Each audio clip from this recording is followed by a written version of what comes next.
Hello students, आज आपका परख मॉक टेस्ट नंबर 2 हुआ है। चलिए हम इसके मॉडल आंसर की तरफ देखते हैं। मैं इस मॉडल आंसर में आपको डायरेक्टली सही ऑप्शंस ही बताने वाली हूँ। पहला क्वेश्चन मैथमेटिक्स का था। पहला क्वेश्चन है the largest number which can be form by using the digit 4, 7 and 9।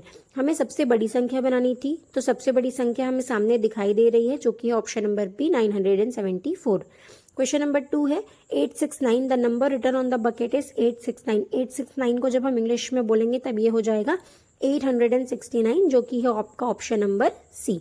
Question number 3, which one has the lowest cost of the following objects. सामने दी गई पिक्चर्स में कौन सी ऐसी चीज है जिसकी कीमत सबसे कम है, तो वो हमको बिल्कुल साफ तौर पर नजर आ रही है 125 रुपीज के साथ, जो है बुक। तो आपका क्वेश्चन नंबर 3 का करेक्ट ऑप्शन हो जाएगा option number B. Question number 4 बोल रहा है the correct order of the numbers 981, 521 and 891 in ascending order, मतलब इंक्रीजिंग ऑर्डर, छोटे से बड़े की तरफ हमें लेकर के जाना है। तो इसका करेक्ट ऑप्शन हो जाएगा 521, 891 and 981, option number A. Question number 5 बोल रहा है which set of numbers add up to 45। हमें यहाँ पर कुछ सेट ऑफ नंबर्स दिए हुए हैं जिनको ऐड करने पर हमारे पास आना चाहिए 45।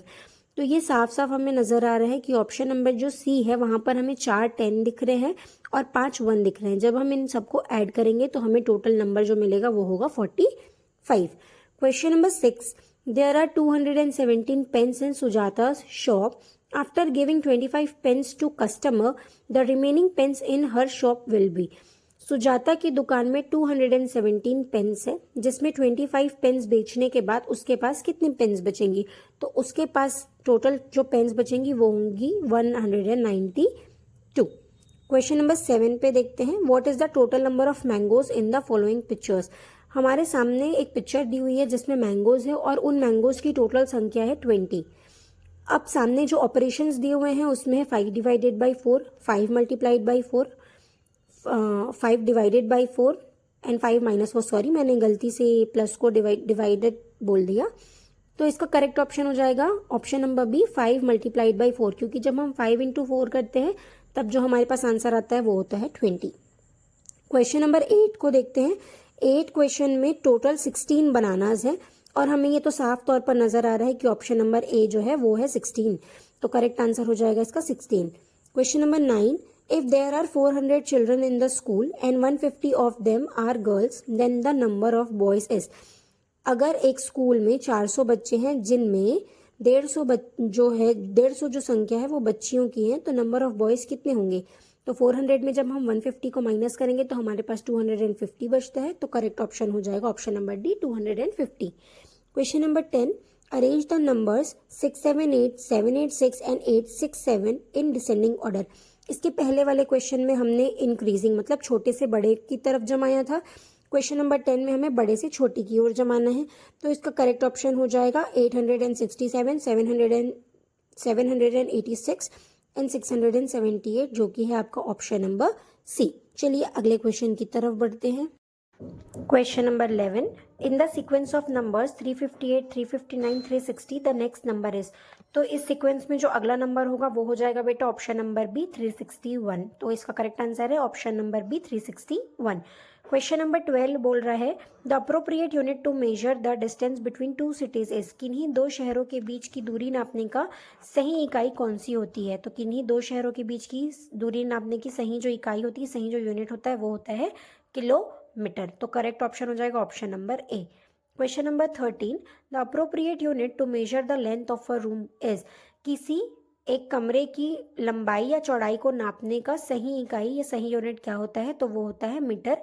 इसका करेक्ट आंसर हो जाएगा option number A metre. Question number 14, your school starts at 10 o'clock, which of the following clock shows this time. तो हमें एकदम क्लियरली विजिबल है बेटा। क्वेश्चन नंबर 14 का करेक्ट ऑप्शन हो जाएगा ऑप्शन नंबर डी, क्योंकि एक वही क्लॉक है जिसमें केक कितने बजे हुए हैं, 10 बजे हुए हैं। Question number 15, a utensil seller sold 65 plates, 143 bowls and 40 jugs. The total number of utensils sold by him is. एक बर्तन बेचने वाले ने 65 प्लेट्स बेची, 143 बोल्स बेचे और 40 जग्स बेचे, और जब हम इन तीनों को ऐड करेंगे तब हमें total number of utensils sold by the utensil seller मिल जाएगा, और इसका करेक्ट ऑप्शन हो जाएगा ऑप्शन नंबर सी 248। इसी के साथ आपका मैथ्स पोर्शन कंप्लीट होता है बेटा। अब हम चलते हैं एनवायरनमेंट की तरफ। इस एनवायरनमेंट में पहला क्वेश्चन है, which of these animals live in water. आपको दिए गए ऑप्शन में से कौन सा एनिमल है जो पानी में रहता है, ये पूछा गया है, तो इसका करेक्ट ऑप्शन हो जाएगा option number C fish. Second question है, which creature builds a web like home. कौन सा ऐसा जानवर है जो एक जालीनुमा घर बनाता है, तो इसका करेक्ट ऑप्शन हो जाएगा ऑप्शन नंबर ए स्पाइडर। स्पाइडर का मतलब होता है मकड़ी। Question number 3, the group of animals that crawl includes. ऐसे जानवरों का समूह जो रेंगते हैं, इसका करेक्ट ऑप्शन हो जाएगा option number C earthworm, snake और लिजर्ड, यानी कि केचुआ, सांप और छिपकली। Question number 4, an animal that eats other animal is.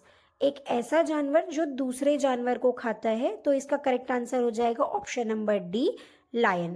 Question number 5, which animal does not make its home in the soil. दिए गए एनिमल में ऐसा कौन सा जानवर है जो अपना घर मिट्टी में नहीं बनाता, तो इसका करेक्ट ऑप्शन हो जाएगा ऑप्शन नंबर डी पिजन। कबूतर जो है वो मिट्टी में अपना घर नहीं बनाता। Question number 6, it wears a red crown on its head and crows every morning, which bird does this describe. यह एक ऐसा पक्षी है जिसके सर पर एक लाल कलर की कलगी है और यह रोज सुबह बाग देता है, तो ये इसका करेक्ट ऑप्शन हो जाएगा ऑप्शन नंबर ए रूस्टर, यानी कि मुर्गा। Question number 7, the place where a horse lives is called. ऐसी जगह जहां घोड़े रहते हैं उस जगह को कहते हैं अस्तबल। तो इसमें जो करेक्ट ऑप्शन है या करेक्ट आंसर है वो है ऑप्शन नंबर सी अस्तबल। Question number 8, match the animal with its correct trait. हमें दिए गए जानवरों को उनके सही जो जिस हरकत के लिए वे जाने जाते हैं या जो वो काम करते हैं या जैसे वे रेंगते हैं चलते हैं, उस पर हमें करेक्ट आंसर बताना है, तो इसका करेक्ट आंसर हो जाएगा option number a snake crawling. सांप जो है वो रेंगता है, फ्रॉग जो है वो उड़ता नहीं है, फिश जो है वो उछलती नहीं है और चिड़िया जो है वो तैरती नहीं है, तो इसका करेक्ट आंसर हो जाएगा option number a snake crawling. Question number 9, Rita has an animal at home that gnaws on books and curtains and hides from cats. What is it? Rita के घर में एक जानवर है जो बुक्स को काटता है, पर्दों को भी काटता है और बिल्ली से बच के रहता है, तो ये करेक्ट ऑप्शन हो जाएगा option number D mouse. Mouse यानी चूहा। Question number 10, which bird has very thin wings. किस चिड़िया के जो पंख होते हैं वो बहुत ही क्या होते हैं, पतले होते हैं, तो इसका करेक्ट ऑप्शन हो जाएगा option number D rooster. Question number 11, why do police use dogs in their investigation team. Police के द्वारा कुत्तों को अपनी इन्वेस्टिगेशन टीम में क्यों जगह दी जाती है, उनके सेंस ऑफ स्मेल के कारण, क्योंकि बेटा डॉग्स का सेंस ऑफ स्मेल बहुत ही स्ट्रॉन्ग होता है, तो इसका करेक्ट ऑप्शन हो जाएगा option number A. Question number 12 है, arrange the following in ascending speed order. मतलब हमें कम स्पीड से ज्यादा स्पीड की ओर जाना है, तो इसका करेक्ट ऑप्शन हो जाएगा बेटा option number D walking, bicycle, motor and airplane. सबसे कम स्पीड होती है चलने की, फिर होती है साइकिल की, फिर होती है मोटरसाइकिल की और सबसे स्पीड में भागता है हमारा airplane. Question number 13, means by which we send and receive messages are. वह साधन या वह माध्यम जिसके द्वारा हम क्या करते हैं, मैसेजेस को, संदेश को एक जगह से दूसरी जगह या एक से दूसरी की ओर पहुंचाते हैं, तो इसका करेक्ट ऑप्शन हो जाएगा option number B communication method, that is संचार का साधन, संचार का माध्यम। ऑप्शन नंबर बी इसका करेक्ट आंसर हो जाएगा। Question number 14, the part of the computer that displays written content is. Computer का वह भाग जिसमें हम जो भी लिखते हैं वह हमें सामने दिखाई देता है, उसे हम कहते हैं मॉनिटर, तो इसका करेक्ट ऑप्शन हो जाएगा option number A monitor. Question number 15, eight which signal should you cross the road using the zebra crossing. हमें किस सिग्नल पे जीब्रा क्रॉसिंग को क्रॉस करना चाहिए, तो जब भी सिग्नल रेड हो हमें तभी जीब्रा क्रॉसिंग को क्या करना चाहिए, क्रॉस करना चाहिए, तो इसका करेक्ट ऑप्शन हो जाएगा option number B red light. बेटा इसी के साथ आपका ईवीएस कंप्लीट होता है। अब हम इंग्लिश की ओर बढ़ते हैं। पहला क्वेश्चन इंग्लिश में दिया हुआ है, choose the odd one out. दिए गए शब्दों में से, दिए गए वर्ड्स में से जो अलग है हमें उसको चूज़ करना है। तो इसमें हमें क्लियरली समझ में आ रहा है कि चेयर जो है वो बिल्कुल अलग है, क्योंकि एप्पल, ऑरेंज एंड मैंगो ये हो जाते हैं आपके फ्रूट्स, बट चेयर आपका फ्रूट नहीं है, इसीलिए इसका करेक्ट आंसर हो जाएगा option number D, chair. Question number 2 के लिए पहले हमें एक स्टोरी रीड करनी होगी, जिस स्टोरी में कहा गया है। चलिए देखते हैं क्या कहता है ये स्टोरी, क्या कहती है ये story. There was a small rabbit named Tim. He lived in a big forest. Tim loved eating carrots. One day, he met a deer and shared his carrots. The deer and Tim became good friends. एक छोटा सा खरगोश था जिसका नाम था Tim. Tim एक बहुत ही बड़े जंगल में रहता था। टिम को गाजर खाना बहुत पसंद था। एक दिन टिम को एक डियर, हिरण मिलता है और टिम उसके साथ अपनी गाजर शेयर करता है, और इसी तरह टिम और जो डियर होते हैं वो बहुत ही अच्छे दोस्त बन जाते हैं। चलिए अब हम क्वेश्चन की तरफ मूव करते हैं। तो क्वेश्चन नंबर 2 बोल रहा है, what was the rabbits name? Rabbit का नाम क्या था? जैसा कि अभी हमने स्टोरी में देखा, रैबिट का नाम क्या था? रैबिट का नाम था टिम। तो करेक्ट आंसर हो जाएगा option number B, Tim. Question number 3, what did Tim love to eat? Tim को क्या खाना पसंद था? तो हमने अभी स्टोरी में यही देखा था ना कि टिम को क्या खाना पसंद था, तो टिम को गाजर खाना पसंद था। तो करेक्ट आंसर हो जाएगा क्वेश्चन नंबर 3 का option number D, carrots. Question number 4, which punctuation is used at the end of a sentence? किसी भी सेंटेंस की जब अंत होता है या जब हम किसी सेंटेंस को कंप्लीट करते हैं तब हम उसमें फुल स्टॉप लगाते हैं। तो जो करेक्ट आंसर हो जाएगा वो है option number A, full stop. Question number 5, which of these is a correctly punctuated sentence? दिए गए सेंटेंस में से कौन सा ऐसा सेंटेंस है जो बिल्कुल सही तरीके से सही पंक्चुएशंस के साथ लिखा हुआ है? तो ये है आपका option number C, I love books, जिसमें आई जो है वो कैपिटल में है। लव बुक्स ये एक सेंटेंस, एक कंप्लीट सेंटेंस है, और कंप्लीट सेंटेंस होने के नाते आखिरी में फुल स्टॉप है, इसीलिए करेक्ट आंसर हो जाएगा option number C, I love books. Question number 6, which letter comes before T in the English alphabet? English alphabet में टी के बिल्कुल पहले जो लेटर आता है वो होता है एस। तो करेक्ट आंसर हो जाएगा option number A, yes. Question number 7, which word is made up of these letters? 3 letter दिया हुआ है, C plus A plus R. इन तीनों को जब हम ऐड करते हैं तब जो करेक्ट आंसर बनता है वो हो जाता है कार।